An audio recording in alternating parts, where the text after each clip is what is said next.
మన ప్రభువును రక్షకుడైన యేసుక్రీస్తు పరిశుద్ధ నామములో ఈ వేకువజామున దేవుడు మన పట్ల తన యొక్క కృపను నిండారుగా దీవించి మరి కృప చూపి నడిపిస్తున్న విధానం బట్టి మనం ఎంతో ధన్యులమైన సత్యాన్ని ఎరిగి కొద్దిసేపు ఆయన లేఖన భాగాలను పరిశీలించుకొని మన జీవితాల్లో మన యొక్క విశ్వాసము మరి ఏ రీతిగా ఉన్నదో కొన్ని లేఖన భాగాల నుంచి కొన్ని విషయాలు నేర్చుకున్నట్టుకు పరిశుద్ధాత్మ దేవుడు అటు కృప మనందరికీ దయచేయను గాక.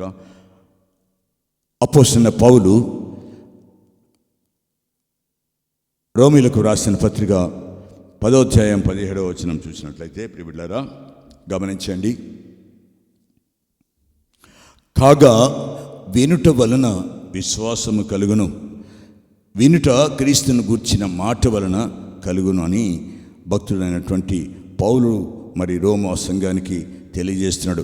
ఈ దినాన ఆయన మాటలు వినువారముగాను, ఆయన మాటకు చెవియొగ్గువారముగాను, ఆయన మాటలు మన జీవితాల్లో స్థిరపరచుకుని వారుగాను ఉండాలని, వినుట వలన విశ్వాసము కలుగుతుందని దేవుని వాక్యము మనల్ని హెచ్చరిస్తూ ఉన్నది. ఈ సమయంలో ప్రియబిడ్డలారా గమనించండి.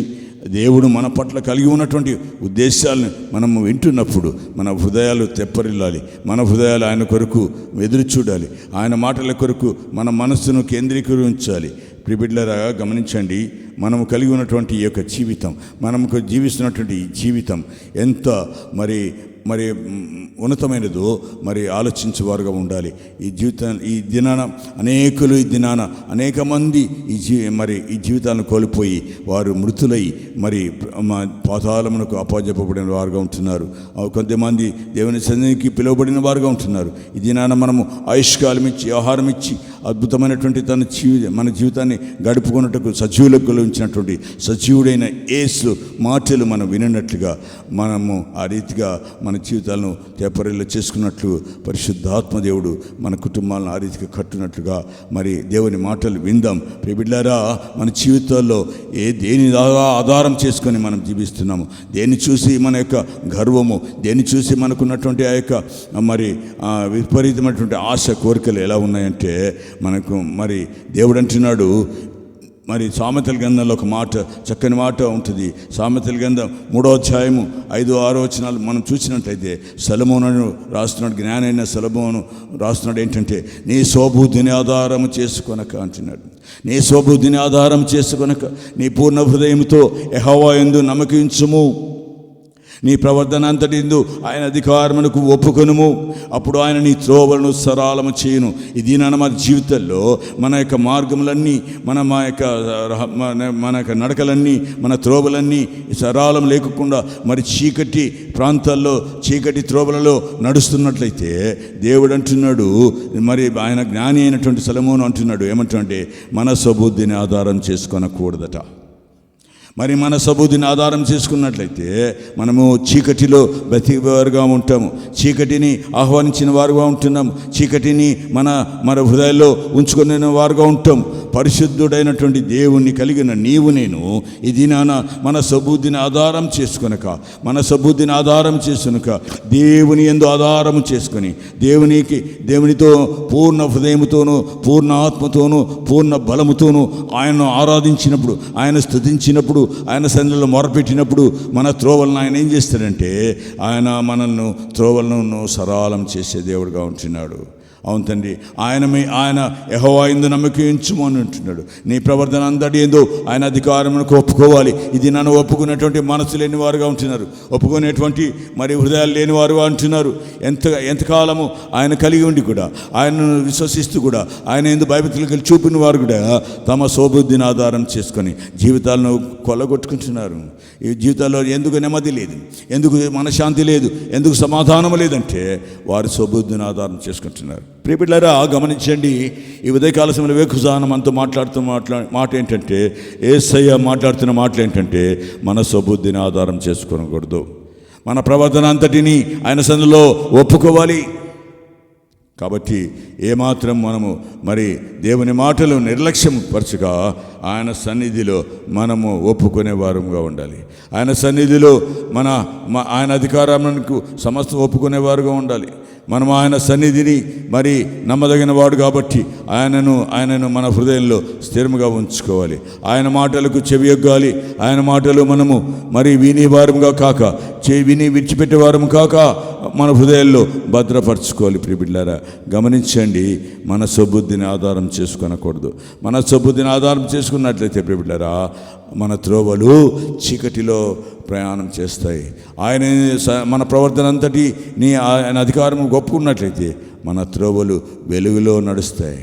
మన నడక వెలుగులో నడుస్తుంది. ప్రియబిడ్డలారా, మన జీవితాలు మా శాంతి సమాధానంతో నింపబడతాయి. అందుకే ఒక మాట, చక్కని మాట, మార్కు సువార్త 9:23 ఉంటుంది. అందుకు యేసు దినాన నీతో నాతో మాట్లాడుతున్న మాట ఏంటంటే, అందుకు యేసు నమ్ముట నీ వలనైతే నమ్మువానికి సమస్తమును సాధ్యమే అని అతనితో చెప్పాను. ప్రియబిడ్డలారా, ఈ దినాన మనతో మాట్లాడుతున్న దేవుడు మాట్లాడుతుంటే నువ్వు నమ్మాలి.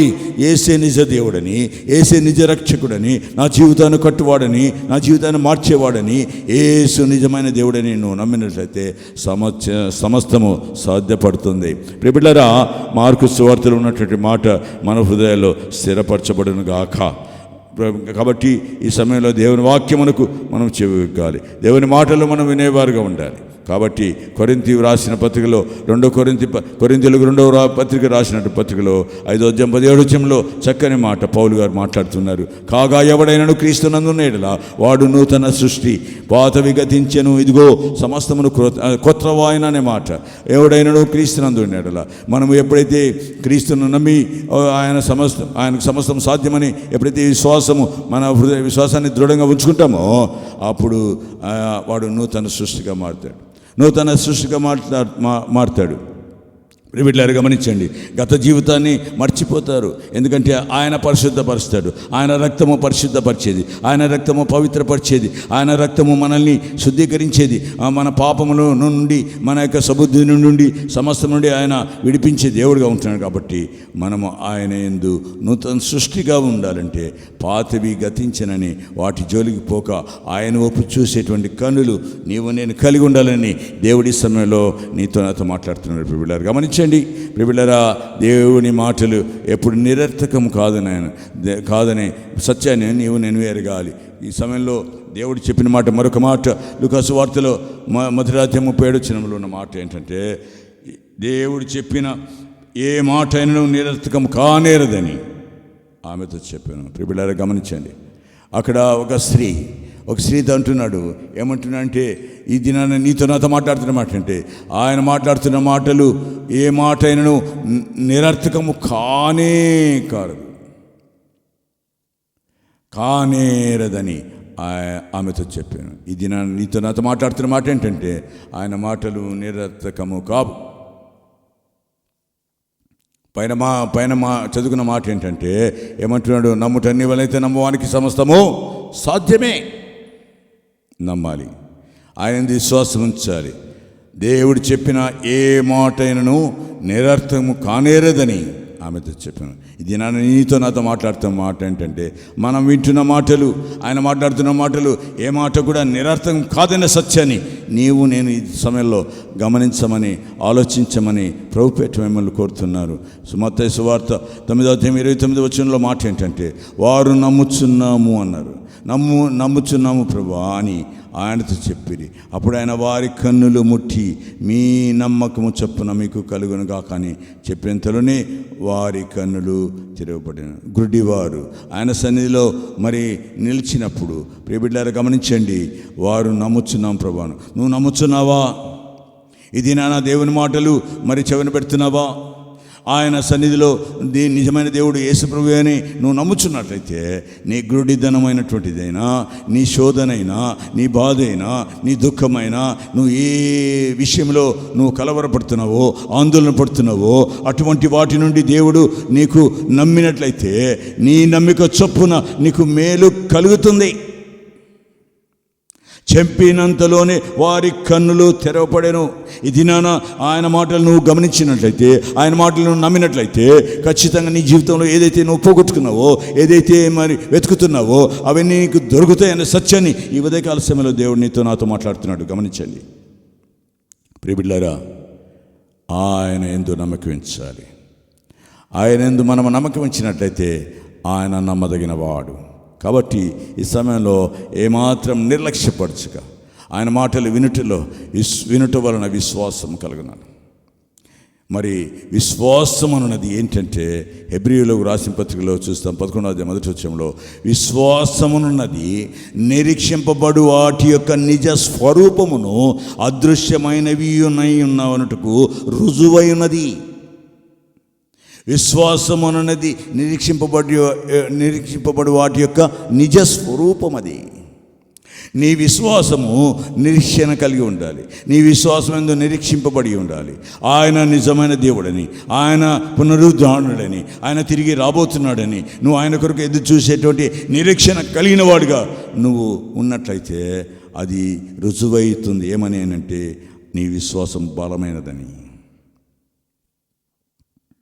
అందుకే భక్తుడైనటువంటి సొలొమోను, జ్ఞాని అంటే సొలొమోను చక్కని యాకోబు పత్రికలో యాకోబు భక్తుడు మాట్లాడు, మీలో ఎవరికైనా జ్ఞానము కొదుగా ఉన్నాడులా. మీలో ఎవరికైనా జ్ఞానము కొదుగా ఉన్నాడులా అతడు దేవుని అడగవలను. ఎవరిని అడుగుతున్నావు దినానా?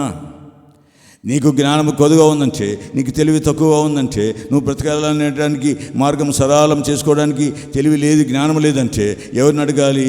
ఈ లోకంలో ఎవరిని అడిగినా వారు స్వార్థ బుద్ధితో వారి లాభం కొరకే నన్ను వాడుకుంటారు, కానీ వారు సరైన పద్ధతిలో జ్ఞానము బోధించారు. దేవుని వాక్యం సెలవిస్తున్నది. భక్తుడైన యాకోబు ద్వారా మనము 1వ అధ్యాయం 5 నుంచి 8 వచనంలో ఉన్నటువంటి మాటలు చూసినట్లయితే ప్రియబిడ్డలారా గమనించండి. మీలో ఎవరికైనా జ్ఞానము కొదుగా ఉన్నట్లా అతడు దేవుని అడగవలెను, అప్పుడు అతనికి అనుగ్రహింపబడును. ఆయన ఎవరిని గద్దింపగా అందరికీ ఎట్లిస్తున్నాడంటే ధారాళముగా దయచేవాడుగా ఉంటున్నాడు ఆయన. అయితే అతడు ఏమాత్రం సందేహింపక విశ్వాసంతో అడగాలి. నీ విశ్వాసంతో నువ్వు ఎప్పుడైతే అడుగుతావో, నమ్మకంతో ఎప్పుడైతే అడుగుతావో, ఎప్పుడైతే ఆయన ఎందు మరి నీ నమ్మకము, నీ విశ్వాసము దృఢంగా నిరీక్షింపబడి ఉంటుందో అప్పుడే మరి అప్పుడు అడిగినప్పుడు ధారాళముగా ఆయన దయచేసే దేవుడుగా ఉంటున్నాడు.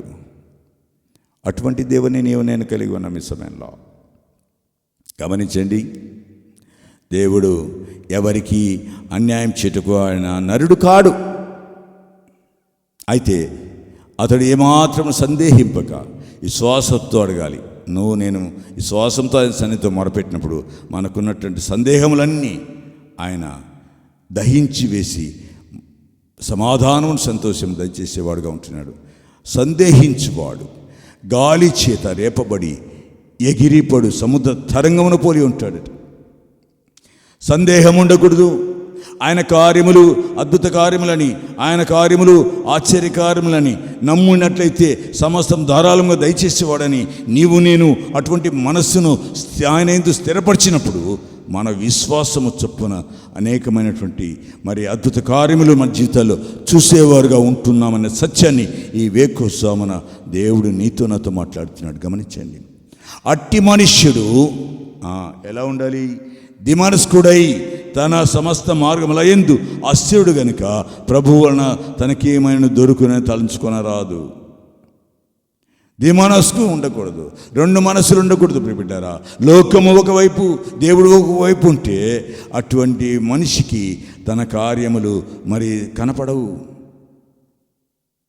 వాడు అస్థిరుడే, స్థిరమైన మనసు వాడిలో ఉండదు. దేవుని ఏందే నేను స్థిరపడాలి, దేవుని మాట ఏందే నేను నిలకడగా ఉండాలి, అటువంటి అనుభవానికి రానప్పుడు ఏం జరుగుతుందంటే ప్రియబిడ్డారా గమనించండి, ఆయన వలన వచ్చేటువంటి విశ్వాసం లేక ఉండటం వలన ఆయన నుంచి వచ్చేటువంటి మేలు జరగవు. ఒక సైడు దేవుని వైపు, ఒకవైపు దేవుని వైపు, ఒకవైపు లోకం వైపు. వాడికి ఏమీ దొరకదని దేవుని వాక్యం సెలవిస్తుంది. గమనించండి ప్రియబిడ్డారా. అందుకే హెబ్రీయులకు రాసిన పత్రిక 11వ అధ్యాయం 6వ వచనంలో విశ్వాసము లేకుండా దేవునికి ఇష్టుడై ఉండుట అసాధ్యము, విశ్వాసము లేకుండా దేవునికి ఇష్టుడై ఉండుట అసాధ్యము. దేవుని ఎద్దుకు వచ్చువాడు ఆయన ఉన్నాడనియు తన వెదుగు వారికి ఫలము దయచేవాడు అని నమ్మవలని కదా. నీ నమ్మకము, నీ విశ్వాసం ఏమి మీద ఉన్నది? లోకం మీద ఉన్నదా? మనుషుల మీద ఉన్నదా? నీ బంధువుల మీద ఉన్నదా? నీ స్నేహితుల మీద ఉన్నదా? నీ ఇరుగు పొరుగు వారి మీద ఉన్నదా? వారి వలన వచ్చే లాభము ఏమీ లేదు.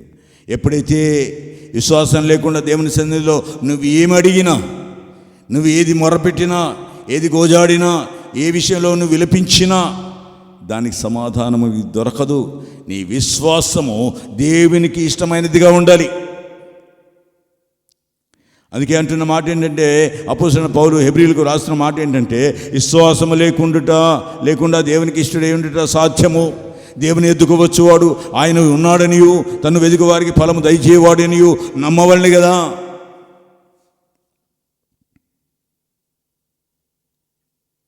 అటువంటి నమ్మకము మన కుటుంబాల్లో, రక్షణ పొందిన కుటుంబాలు, విశ్వాసమునందు బలంగా ఉన్న కుటుంబాలకు పరిశుద్ధాత్మ దేవుడు సమస్తము సమకూడి జరిగించునుగాక. ఆమెన్. ప్రియమిత్రులారా గమనించండి, యాకోబు పత్రికలో 2:26 ఒక మాట ఉంటుంది, ప్రాణము లేని శరీరం ఎలాగు మృతమో అలాగే క్రియలు లేని విశ్వాసము మృతము. ప్రాణము లేని శరీరమేలాగు మృతమో, ప్రాణము లేని ఏ శరీరమైనా అది మృతమే. అలాగే క్రియలు లేని విశ్వాసము కూడా మృతమే. ఇది నా క్రియలు దేవుని సంతోషపెట్టేట్టుగా, దేవుడు మన విశ్వాసాన్ని చూచేటట్లుగా, దేవుడు మన విశ్వాసమును పరీక్షించేటట్లుగా, ఆయనకు సంతోషం కలిగించేదిగా, ఆయన ఆరాధించేదిగా, ఆయన కీర్తించేదిగా, ఆయన కొనియాడేదిగా నా విశ్వాసం ఉన్నదో లేదో పరీక్షించుకోమని, ప్రాణము లేని శరీరం ఎలాగూ మృతమో అలాగే క్రియలు లేని విశ్వాసము మృతమని అంటున్నాడు. యేసు ప్రేమను నువ్వు చూపిస్తున్నావా? నీవు పనిచేస్తున్న స్థలంలో యేసు ప్రేమను కనపరుస్తున్నావా? అందుకే అపోస్తలుడైన పౌలు అంటాడు, నేను క్రీస్తును పోలి నడుచుకున్న ప్రకారం మీరు కూడా నన్ను పోలి నడుచుకుని అంటున్నాడు. క్రీస్తు కలిగిన మనస్సు, క్రీస్తు చేసిన క్రియలు నేను లోకములో చూసినప్పుడు అప్పుడు మృతులము కాక ఆయన యందు సజీవులుగా మనం కనపడతాము. ఎవరైతే క్రీస్తుని కలిగిన వారు క్రీస్తు క్రియలు కనపరుస్తారో వారి ముఖము మరి తేజస్సు కలిగినది ప్రకాశింపబడునని దేవుని వాక్యం సెలవిస్తున్నది. ఇది నా జీవితంలో మృతులమా లేక ఆయన యందు సజీవులమా పరీక్షించుకోవాల్సిందిగా ప్రభుపేట మిమ్మల్ని కోరుతున్నాను. ఆలోచించండి. అందుకే అపోస్తలుడైన పౌలు రోమ సంఘానికి రాస్తూ 14:23 అనుమానించువాడు తినన ఎడల విశ్వాసము లేకుండా తినను. అనుమానించువాడు తినిన ఎడల విశ్వాసం లేకుండా తినను గనుక దోషి అని తీర్పునందును విశ్వాసం మూలము కానిది ఏదో అది పాపము. చూడండి, ఏదైనా కానీ మనము ఒక ఆహారం భుజిస్తున్నప్పుడు అనుమానంతో తింటే అది విషమవుతుంది. దేవుడు నా పక్షాన ఉన్నాడు, విషమైన అది అమృతమైనటువంటి నమ్మకము నీలో విశ్వాసం బలంగా ఉన్నట్లయితే అది నిరర్థకం కాదు. ఆయన దృష్టికి అది మరి జుంటి తానే తారల కన్నా రుచికరమైనదిగా ఉంటుంది. అది పాపానికి దాసోహము కాదు. అందుకే ఈ సమయంలో దేవుడు మనతో మాట్లాడుతున్న మాటలు మనం అనుమానించకూడదు. దేవుని విషయములలో దేవుని కార్యములు ఏమాత్రము అనుమానం ఉంచినట్ల మనము మేలు పొందలేమనే సత్యాన్ని ఈ ఉదయకాల సమయంలో వేకుసాన నేను మనవి చేస్తూ ఉన్నాను. అందుకే 10వ అధ్యాయం 20 అదే హెబ్రీయుల పత్రికలో 10వ అధ్యాయం 38 నా ఎదుట నీతిమంతుడైన వాడు విశ్వాస మూలంగా జీవించును కానీ అతడు వెనుక తీసినడలా అతని యందు నా ఆత్మకు సంతోషము ఉండదు. నా ఎదుట నీతిమంతుడైన వాడు విశ్వాస మూలంగా జీవించును కానీ అతడు వెనుదీసిన ఎడల అతని యందున ఆత్మకు సంతోషము ఉండదు.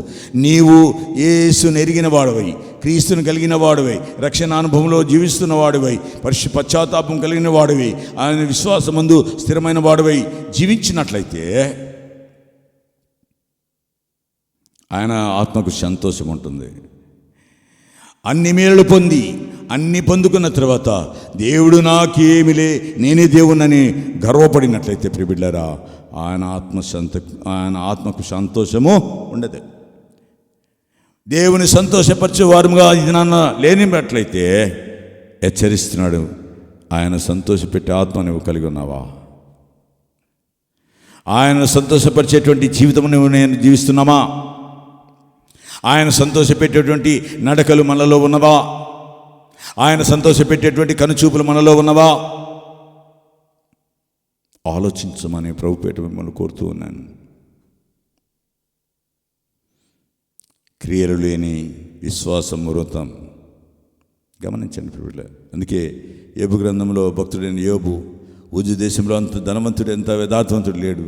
ఆయన అంటున్నాడు, ఇదిగో ఆయన నన్ను చంపినను, ఆయన నన్ను చంపినను, నేను ఆయన కొరకు కనిపెట్టుచున్నాను, ఆయన సన్నిధిని నా ప్రవర్తన న్యాయమని రుజువు పడుతును. నీ నా నీతి, నీ నా ప్రవర్తన, నీ నా క్రియలు ఆయన ఎదుట న్యాయమైనవని రుజువు చేసుకునేటువంటి అనుభవం నీకు నాకు ఇది నాన్న ఉన్నదో లేదో పరీక్షించుకోమని ప్రభుపేట నేను కోరుతున్నాను. మన ప్రవర్తన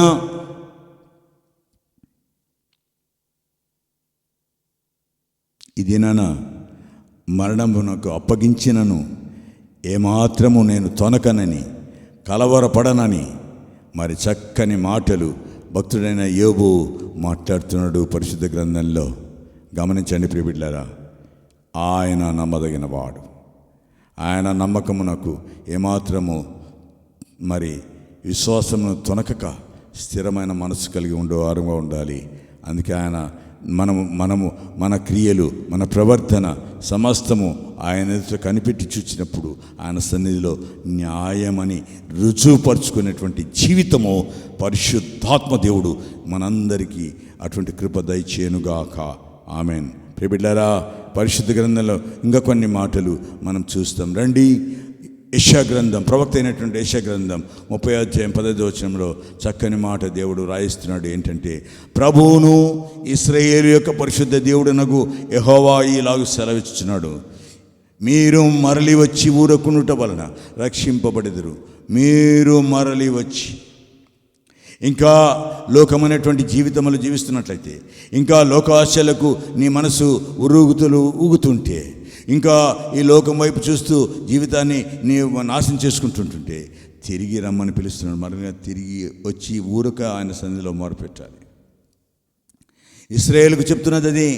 ఇశ్రాయేల్ ప్రజలు దేవునికి విరోధముగా పాపం చేయటం వల్లనే అనేక శ్రమల గుండా, అనేక కష్టాల గుండా, అనేక రోగముల గుండా, అనేక మరణాల గుండా మరి ప్రయాణించిన వారుగా ఇశ్రాయేల్ ప్రజలను చూస్తున్నప్పుడు ఆయన సన్నిధిలో నీవు నేను ఆయన కలిగిన వారమై ఉండి, ఆయనను విశ్వసించే వారమై ఉండి, ఆయన ఎందు నమ్మకం ఉంచిన వారుగా ఉండి, మన ప్రవర్తనలో ఏమాత్రము మార్పు లేకుండా ఆయన ఎందు ఏమాత్రము విశ్వాసము క్షీణించిపోయినట్లయితే ఆయన విడిచిపెట్టేవాడు కాదు. కాబట్టి తిరిగి రండి అని పిలుస్తున్నాడు. మరలా వచ్చి ఊరకుండుడి, రక్షింపబడతారు. మీరు ఊరకుండి నమ్ముకున్నట వలన మీకు బలము కలుగును. నీవు నేను ప్రశ్నించేవారుగా ఉండకూడదు. దేవుడు ఎందుకు నాకు ఈ శ్రమ ఇచ్చాడు, దేవుడు ఎందుకు నాకు బాధ ఇచ్చాడు, దేవుడు ఎందుకు నాకు ఈ దుఃఖం ఇచ్చాడు, దేవుడు ఎందుకు నెమ్మది లేని జీవితాన్ని నాకు ఇచ్చాడని నువ్వు ప్రశ్నించేవాడుగా ఉన్నట్లయితే ఆయన బలాన్ని నేను చూడలేమన్న సత్యాన్ని ఈ వేకువజామున నేను తెలియజేస్తున్నాను. ప్రియబిడ్డలారా, యోబు అన్నాడు, ఏమన్నాడు? ఆయన నన్ను చంపినను అన్నాడు.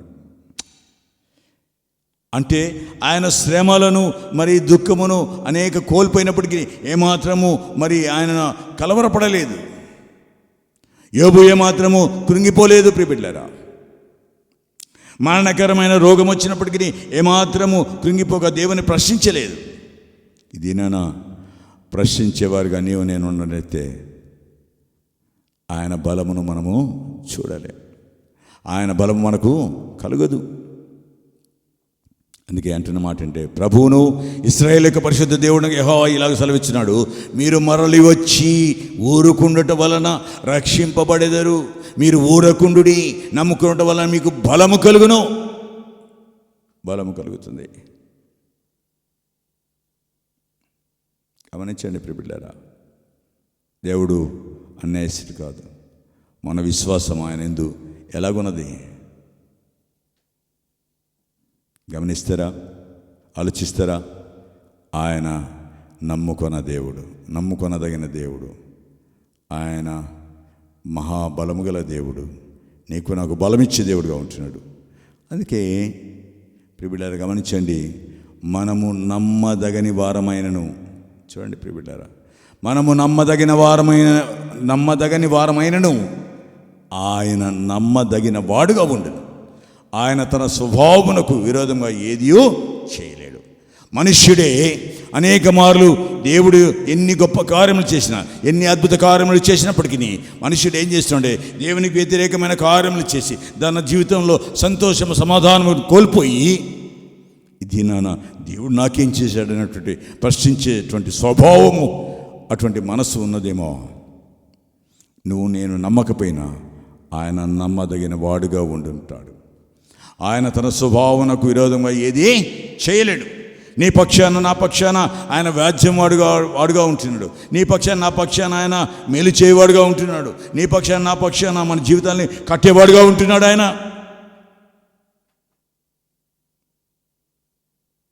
నీ విశ్వాసము ఆయన యందు స్థిరంగా ఉన్నదా? కాబట్టి యోహాను మొదటి పత్రికలో 5వ అధ్యాయం 4వ వచనంలో దేవుడు రాయించిన మాట మనం చూసినట్లయితే ప్రియబిడ్డలారా గమనించండి, దేవుని మూలముగా పుట్టిన వారందరూ లోకమును జయించుదురు. లోకమును జయించిన విజయము మన విశ్వాసమే. దేవుని మూలముగా పుట్టిన వారందరూ లోకమును జయిస్తారట. లోకమును జయించిన విజయము మన విశ్వాసము మరి సరైనదైతే, మన విశ్వాసం ఆయన యందు స్థిరమైనదైతే, మన విశ్వాసం ఆయన నమ్మదగినదైతే, మన విశ్వాసం ఆయన యందు బలం కలిగినదైతే, ఆయన మూలంగా పుట్టిన వారమైతే లోకాన్ని జయించుటకు ఆయన శక్తినిచ్చేవాడుగా ఉంటున్నాడు. లోకమును జయించిన విశ్వాసం ఎటువంటిదంటే ఆయన యందు పుట్టిన వారమై ఉండాలి. అటువంటి విశ్వాసము పరిశుద్ధాత్మదేవుడు మనందరి హృదయంలో ఆయన కొరకు స్థిరపరిచి నడిపించును గాక. ఆమెన్. మంచిది ప్రియబిడ్డలారా, ఇంకా కొన్ని విషయాలు బైబిల్ గ్రంథంలోంచి మనం చూసుకున్నట్లయితే ప్రియబిడ్డలారా, మరి మన దేవుడు మనతో మాట్లాడుతున్న మాటలు మనము వినాలి. మరి ఎఫెసీయులకు రాస్తున్నాడు పౌలు 6వ అధ్యాయం 15వ వచనంలో మనం చూసినట్లయితే, ఇవన్నీ యుగాక ఇప్పుడు మాట్లాడుకున్న మాటలన్నీ కాకుండా విశ్వాసం అనే డాలు పట్టుకున్నాడు అంటున్నాడు. విశ్వాసం అనేటువంటి డాలు పట్టుకున్నాడు. దానితో మీరు దుష్టుని అగ్ని బాణములన్నిటిని ఆర్పుటకు శక్తిమంతులవుతారు. విశ్వాసం అనే డాలు, యుద్ధమునకు వెళ్ళినటువంటి సైనికుడు శత్రువు మూకను జయించుటకు మరి కత్తి, డాలు సమస్తము తనను ప్రాణరక్షణ కొరకు సమస్తమును ఆయన పొందినటువంటి పట్టుకొని వెళ్తాడు. అప్పుడు శత్రువును జయిస్తాడు ఒక సైనికుడు. ఆ రీతిగా ఈ లోకములో అపవాది కలిగిస్తున్నటువంటి ప్రతి శ్రమ కావచ్చు, ప్రతి శోధన కావచ్చు, ప్రతి అపకీర్తి కావచ్చు, ప్రతి విధమైనటువంటి వ్యతిరేకమైన ప్రతికూల పరిస్థితులు కావచ్చు, నీలో నాలో ఆయన యందు విశ్వాసము బలమైనదైతే, విశ్వాసమైన డాలు మనము కట్టుకున్నట్లయితే దుష్టిని అగ్నిబాణములంటి మనం ఆర్పుటకు శక్తిమంతులవుతాం. నీ శక్తి, నా శక్తి లోకానికి దాసోహమవుతుందా? అపవాదికి దాసోహమవుతుందా? మరి దేవుని దృష్టికి నీ విశ్వాసము స్థిరమైనదిగా, బలముగా, ఆయన నమ్ముకొనదగినదిగా ఉన్నదా? పరీక్షించమని ప్రభుపేట నేను కోరుతూ ఉన్నాను. మత్తయి సువార్త 17వ అధ్యాయము 20 వచనం చూసినట్లయితే, అందుకాయన మీ అల్ప విశ్వాసము చేతనే మీకు ఆవగింజంత విశ్వాసము నేడల ఈ కొండను చూసి ఇక్కడి నుండి అక్కడికి పొమ్మనగానే అది పోతుందట. గమనించండి ప్రియబిడ్డలారా, తన శిష్యులు, అయ్యా మేము ఈ యొక్క రోగిని స్వస్థపరచలేకపోయినాం, మా పరిస్థితి ఏంది, మేము మీ నామంలో సమస్తం జరిగించుకు పూనుకుంటాం కదా, ఎందుకు జరగలేదంటే మీ అల్ప విశ్వాసం అన్నాడు. మన అల్ప విశ్వాసమే మన శోధనలకు కారణము, మన అల్ప విశ్వాసమే మన సంతోషానికి కారణము, మన అల్ప విశ్వాసమే మన కష్టాలకు హేతువు, మన విశ్వాసమే మన జీవితంలో సరైన పద్ధతిలో నడవలేని అల్ప విశ్వాసమే మన యొక్క సమాధానం లేని జీవితానికి కారణము. కాబట్టి ఆవగింజంత విశ్వాసం ఉన్నాడలా. ఆవగింజ ఎంత ఉంటుందండి? తిరువాత గింజలు వేసుకున్నట్టు చిన్న గింజ, కానీ ఆ గింజ లోపల తన యొక్క లోపల ఉన్నటువంటి ఆ యొక్క శక్తి కలిగినటువంటి పౌడర్ ఉంటుంది. అది ఫుల్గా ఉంటుందండి. ఆవగింజలో ఫుల్ పగలగొట్టి చూడండి మీరు, ఫుల్గా ఉంటుంది, ఏమాత్రము ఎక్కడ గ్యాప్ ఉండదు. ఆ చిన్న గింజకున్నంత విశ్వాసము నీకు నాకున్నట్లయితే అదో ఆ కొండను చూచి సముద్రం అక్కడ పడిపో అంటేనే పడిపోతుందట. చూడండి ఇప్పుడు బిడ్డలారా, మన విశ్వాసం దేవుని దృష్టి ఎలాగున్నది? మన విశ్వాసము ఆయన దృష్టికి మరి నమ్మదగినదిగా ఉన్నదా? ఆయన విశ్వాసం ద్వారా ఆయన సంతోషపెట్టేదిగా ఉన్నదా? మన విశ్వాసము మనము ఆయనకు అనుకూలంగా ఉన్నదా? పరీక్షించుకోమని ప్రభుపేట మిమ్మల్ని కోరుతున్నాను. అంత మట్టుకి కాదు, అపోస్తలుడైన పౌలు హెబ్రీ సంఘానికి రాస్తూ మనము కూడా,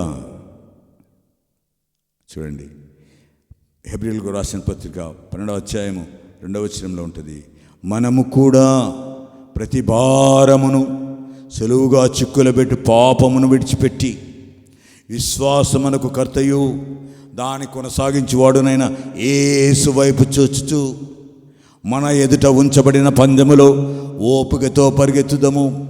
ఆయన తన ఎదుట ఉంచబడిన ఆనందము కొరకై అవమానమును నిర్లక్ష్యపెట్టి శిలువను సహించి దేవుని సింహాసనం యొక్క కుడి పార్శ్వమున ఆసీనుడై ఉన్నాడు అని రాయించాడు. మనల్ని ఈ దినాన ప్రతి భారము సులువుగా చిక్కులు పెట్టే పాపము మనల్ని వెంబడిస్తూ ఉన్నట్లయితే దాన్ని విడిచిపెట్టాలి. దానిని విడిచిపెట్టి, లోకమును విడిచిపెట్టి, లోకములో ఉన్నదంతా విడిచిపెట్టి, లోకాశలు విడిచిపెట్టి, లోక సంతోషమును విడిచిపెట్టి విశ్వాసమునకు కర్తయు దాన్ని కొనసాగించువాడునైనా యేసు వైపు చూచేటువంటి కన్నులు నీవు నేను ఈ దినాన కలిగి ఉండాలని దేవుడు కోరుకుంటున్నాడు. నీ కన్నులు వేటి వైపు చూస్తున్నాయి? లోకములో ఉన్నటువంటి వారి కొరకు చూస్తున్నట్లయితే ప్రియబిడ్డలారా, నీ విశ్వాసము బలమైనది కాదు. నీ విశ్వాసం ఆయన దృష్టిలో అల్పమైనదిగా కనిపిస్తుంది. నీ విశ్వాసం బలమైనదిగా ఉండాలి అంటే దేవుని వైపు చూసేటువంటి కన్నులు నీవు నేను కలిగి ఉండాలని దేవుడు ఈ సమయంలో కోరుకుంటున్నాడు. మన ఎదుట ఉంచబడిన పందెములో ఓపికతో పరిగెత్తాలి. శ్రమ వచ్చిందా? ఓపిక కలిగి ఉండాలి. కష్టం వచ్చిందా? ఓపిక కలిగి ఉండాలి. దుఃఖం వచ్చిందా? ఓపిక కలిగి ఉండాలి. ఆయన వైపు చూసేటువంటి కన్నులు నీవు నేను కలిగి ఉంటే ఆయన మన ప్రయాణాన్ని సులువుగా పరిగెత్తుటకు సహాయం చేస్తాడు. ఆయన ఎదుట మన ఎదుట ఉంచబడిన ఆనందము కొరకై, ఆయన తన ఎదుట ఉంచబడిన ఆనందము కొరకై అవమానము నిర్లక్ష్య పెట్టాలి. దేని యందు నువ్వు లక్ష్యమిచ్చుచున్నావు?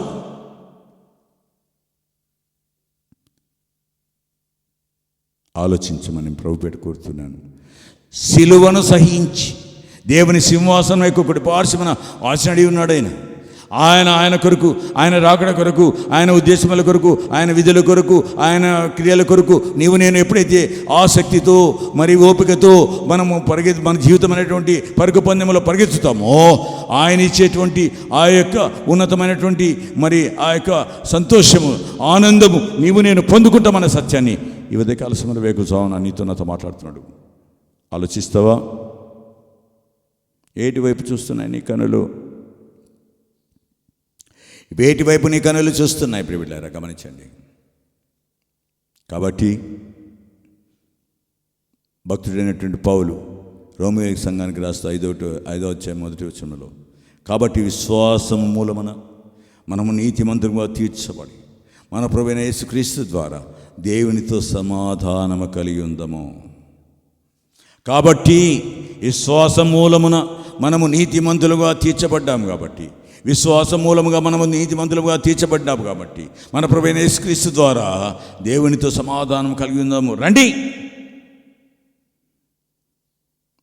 ఇంకెంతకాలం లోక వైపు చూస్తూ లోకానందంలో మునిగిపోతూ మన విశ్వాసాన్ని మరి నీతిమంతులుగా కాకుండా మరి అనీతిమంతులుగా తీర్చబడుటకు మనం ముందుకు సాగుతున్నామో వాటినన్నింటినీ విడిచిపెట్టి మన ముందు ఉంచబడినటువంటి పందెంలో ఓపికతో పరిగెత్తేటువంటి అనుభవం, విశ్వాసం అనేది డాలు పట్టుకొని ప్రయాణం చేసే భాగ్యము నీకు నాకు ఇస్తుంటే నీతిమంతులుగా తీర్చబడిన నీవు అనీతిమంతులుగా అగుటకు ప్రయాసపడుతున్నట్టయితే ఈ దినాన దేవుడు నీతో మాట్లాడుతున్నాడు.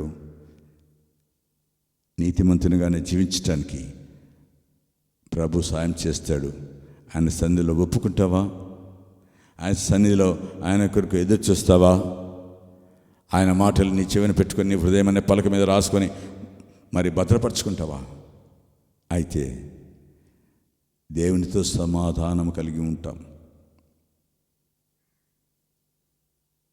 దేవుని లేఖన భాగాలలో మార్కు సువార్తలో అందుకు యేసు సువార్త ఇట్లను, మీరు దేవుని విశ్వాసం ఉంచుడి. అక్కడ ఉన్నటువంటి మరి శిష్యులతోనూ అక్కడ ఉన్నటువంటి పరిచయులతోనూ శాస్త్రులతోనూ ఆయన మాట్లాడుతున్న మాట ఏంటంటే దేవుని యందు విశ్వాసం ఉంచుడి. గమనించండి ప్రియమిత్రులారా, దేవుడు ఆయన నమ్మదగిన వాడు. ఆయన నమ్ముకొనదగిన దేవుడు. ఆయన మన అక్కర్లన్నీ తీర్చేదివాడుగా ఉంటున్నాడు. ప్రియమిత్రులారా, ఎందుకు ఇంకా నిర్లక్ష్యం? దేవుని మాటలు ఇంకా పేడచెవని పెడుతున్నట్లయితే దినాన దేవుని యందు స్థిరమైన మనస్సు నీవు నేను కలిగి ఉండాలని దేవుడు కోరుకుంటున్నాడు. అందుకే పేతురు రాసిన పత్రిక, మొదటి పత్రిక 1వ అధ్యాయం 6-9 వచనాలు మనము ఈ వాక్య భాగాన్ని చదువుకొని ముగించుకుందాం. కాబట్టి ఇందువలన మీరు మిక్కిలి ఆనందించున్నారు, కానీ అవసరమును బట్టి నానా విధములైన శోధనల చేత ప్రస్తుతమున కొంచెము కాలము మీకు దుఃఖము కలుగుచున్నది. నశించిపో సువర్ణము అగ్ని పరీక్ష వలన శుద్ధపరచబడుచున్నది. చూడండి, ఇందువలన మీరు మిక్కిలి ఆనందించుచున్నారు, కానీ అవసరమును బట్టి నానా విధములైన శోధనల చేత ప్రస్తుతమున కొంచెము కాలము మీకు దుఃఖము కలుగుచున్నది. నశించిపోవు సువర్ణము అగ్ని పరీక్ష వలన శుద్ధపరచబడుతుంది. ఎప్పుడైతే నీవు నేను శ్రమల గుండా వెళ్తున్నామో, దుఃఖం గుండా వెళ్తున్నామో, నష్టం గుండా వెళ్తున్నామో, అనేక రీతిగా శోధన గుండా వెళ్తున్నామో, అది మనము అగ్ని పరీక్ష వలన శుద్ధీకరించబడి, ఏ రీతిగా బంగారము మరి అగ్ని పరీక్ష వలన శుద్ధపరచబడుతుందో, నా హృదయము, నీ విశ్వాసం నా విశ్వాసము, నీ యొక్క భక్తి నా భక్తి ఎప్పుడు అగ్ని పరీక్షలో ఆయన దృష్టిలో ఎప్పుడైతే మరి అగ్ని పరీక్షలో మరి పరీక్షించబడుతుందో అప్పుడు శుద్ధీకరించబడుతుంది. దానికంటే అమూల్యమైన విశ్వాసము ఈ శోధనల చేత పరీక్షకు నిలిచినదై యేసుక్రీస్తు ప్రత్యక్షమైనప్పుడు మీకు మెప్పును మహిమయు ఘనతయు కలుగుటకు కారణమగును.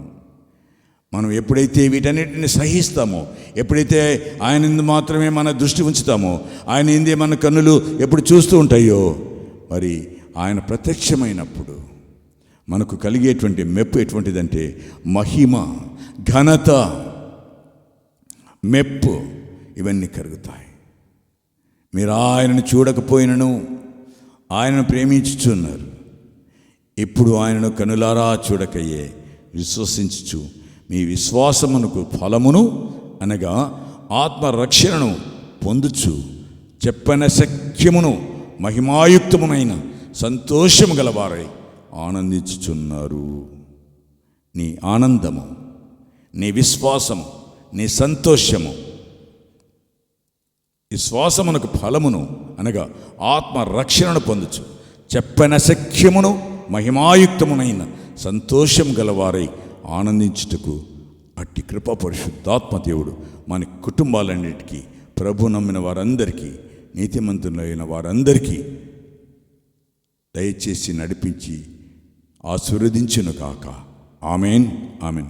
మహాపరిశుద్ధుడా, ప్రేమగల నా ప్రియపరుల గొప్ప తండ్రి, నీ ఘనమైన శ్రేష్టమైన నామలో ప్రభా, విశ్వాసమునందు మేము ఏ రీతిగా నీ యందు మరి నమ్మకం ఉంచాలో, విశ్వాసము యందు ఎంతగా మీ యందు మరి విశ్వసించాలో, మీ విశ్వాసమునందు ఎంతగా మీ యందు నిరీక్షించాలో, మీ శ్వాసమునందు ఎంతగా బలము కలిగి ఉండాలో మీరు అనేక విషయాలు నీ లేఖన భాగాల్లోంచి ప్రభా మీరు మాట్లాడిన ప్రతి మాటను బట్టి నీకు స్తుతులు స్తోత్రాలు చెల్లిస్తూ, అయ్యా నా తండ్రి, నాతో మాతో మీరు మాట్లాడిన ప్రతి మాటనైనా మా జీవితాల్లో మయా నీరుగట్టి ఫలింపు చేసి 30దంతులుగాను 60దంతులుగాను 100దంతులుగాను ఫలింపజేసి ప్రభా నీ కొరకు విశ్వాసమనే డాలు మేము కట్టుకొని నీ ఎందు మాత్రమే ఆధారపడి జీవించుటకు అంతని మాకు జ్ఞానము కొదుగా ఉన్నప్పుడు నిన్నే అడగవాలని మీరు సెలవిచ్చిన మాట ప్రకారము నిన్ను అడుగుచుండగా అటు కృపా పరిశుద్ధాత్మదేవ మాకును మా కుటుంబాలకు నువ్వు దయచేస్తున్నామని ప్రార్థిస్తూ